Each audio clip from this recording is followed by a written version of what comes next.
दिन पहले जब नई संसद में देश के सभी माननीय सांसद पहुंचे तो देश के प्रधानमंत्री ने इस संसद को भारत की नई प्रयोगशाला का नाम दिया। तो मैं कहना चाहता हूं, इस तरह के जो प्रयोग देश में हो रहे हैं, क्या यही प्रयोगशाला बनाई है जिसमें एक देश की दूसरी बड़ी आबादी को, जिसको लोकसभा क्षेत्र की सम्मानित जनता ने चुनकर सदन में भेजा, उसको इस तरह से अपमानित किया भारतीय जनता पार्टी के एक सांसद ने, जो एक सांसद की भाषा नहीं हो सकती। जो विधूड़ी जी ने जिस भाषा का इस्तेमाल किया है वो निश्चित तौर पर एक सड़क छाप टपोरी की भाषा है, वो एक माननीय लोकसभा सांसद की भाषा नहीं हो सकती। समाज और देश इस तरह की भाषा को कतई बर्दाश्त नहीं करेगा। इस भाषा से, इस तरह के बयान से कहीं ना कहीं देश में और देश के बाहर अंतर्राष्ट्रीय लेवल पर भी भारत की साख को नुकसान पहुंचा है।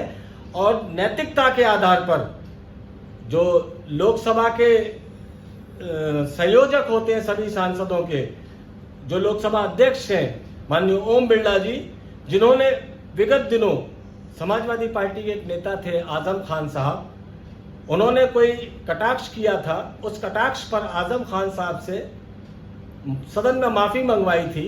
आजम खान साहब के साथ साथ उन्होंने उनके दल के राष्ट्रीय अध्यक्ष को भी अपमानित किया था। क्योंकि आज अपने दल से जुड़ा मामला है तो उन्होंने अभी तक इस पर कोई कार्रवाई नहीं की। तो कहीं ना कहीं ये दर्शाता है कि भारतीय जनता पार्टी अपने छोटे लेवल के नेताओं को इस तरह की अमर्यादित भाषा बोलने के लिए स्वतंत्रता दी हुई है। और जो ये भाषा इस्तेमाल करते हैं, जो इनका हायर वाला कैडर है, चाहे वो देश के प्रधानमंत्री हो, गृह मंत्री हो, लोकसभा अध्यक्ष हो और पार्टी के राष्ट्रीय अध्यक्ष हो, वो इस तरह के बयानों पर मौन हो जाते हैं, जिससे ये साफ जाहिर होता है कहीं ना कहीं पार्टी की मंशा। इनकी भाषा का प्रयोग किया है, ये भाषा किसी संसद सदस्य की नहीं हो सकती। ये भाषा एक सड़क छाप गुंडे की, एक सड़क छाप टपोरी की हो सकती है। जिस तरह से एक सम्मानित सांसद को कटुए, मुल्ला और तमाम ऐसे अमर्यादित शब्दों का इस्तेमाल करते हुए अपमानित किया, इसके लिए जितनी निंदा की जाए वो कम है। और लोकसभा के अध्यक्ष को, उन माननीय सांसद को लोकसभा में बुलाकर सबके सामने, सारी मीडिया के सामने माफी मंगवानी चाहिए, ताकि देश की दूसरी बड़ी आबादी को विश्वास हो सके। ये लोकसभा या राज्यसभा या कोई भी सदन, ये मंदिर है लोकतंत्र का। जब मंदिर में न्याय नहीं मिलेगा तो लोग कहां जाएंगे। देश के प्रधानमंत्री को आगे बढ़कर इस तरह के मामलों में अपने जो छोटे लेवल के, जो छोटी मानसिकता के नेता हैं, उन पर अंकुश लगाना चाहिए। सभी को साथ लेकर सबका साथ, सबका विकास, सबके विश्वास के नारे को चरितार्थ करना चाहिए। भारतीय जनता पार्टी का चरित्र हमेशा से दोहरा रहा है। तारिक मंसूर साहब अलीगढ़ मुस्लिम यूनिवर्सिटी के वाइस चांसलर रहे। वो एक खामोश आवाज है। वो खामोश आवाज जो अपने समाज की आवाज को, चूंकि इतना बड़ा मामला हुआ, आज हर व्यक्ति जो देश में है या देश से बाहर है, उसने अगर इस सदन की कार्रवाई को देखा है, चाहे मीडिया के माध्यम से देखा है या लाइव देखा है, उसने सबकी निंदा की है।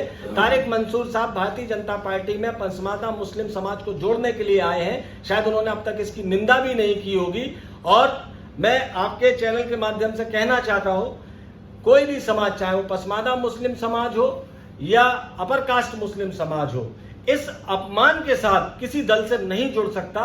इस तरह किसी को अधिकार नहीं है सदन में अपमानित करने का। आज जो सवाल है मुसलमान को जोड़ने का नहीं है। आज सवाल है भारतीय जनता पार्टी अपने नेताओं से मुसलमान को टारगेट कराकर, एक वर्ग विशेष को टारगेट कराकर बहुसंख्यक समाज को अपने साथ खड़ा करना चाहती है। आज बहस इस बात की छिड़ी हुई है कि इस देश में जो मुस्लिम को सबसे ज्यादा गाली दे देगा उसको सबसे ज्यादा प्रमोशन मिल जाएगा। मैं आज आपसे कहना चाहता हूं आपके चैनल के माध्यम से, जिस तरह से देश की मीडिया से लेकर भारतीय जनता पार्टी का शीर्ष नेतृत्व मौन है, तो निश्चित तौर पर ये विधूड़ी की कहीं ना कहीं इनको भी प्रमोशन दिए जाने की कवायद शुरू हो गई है। आने वाले दिनों में देखिएगा कि रमेश विधूड़ी को भारतीय जनता पार्टी कहीं ना कहीं प्रमोट कर रहेगी।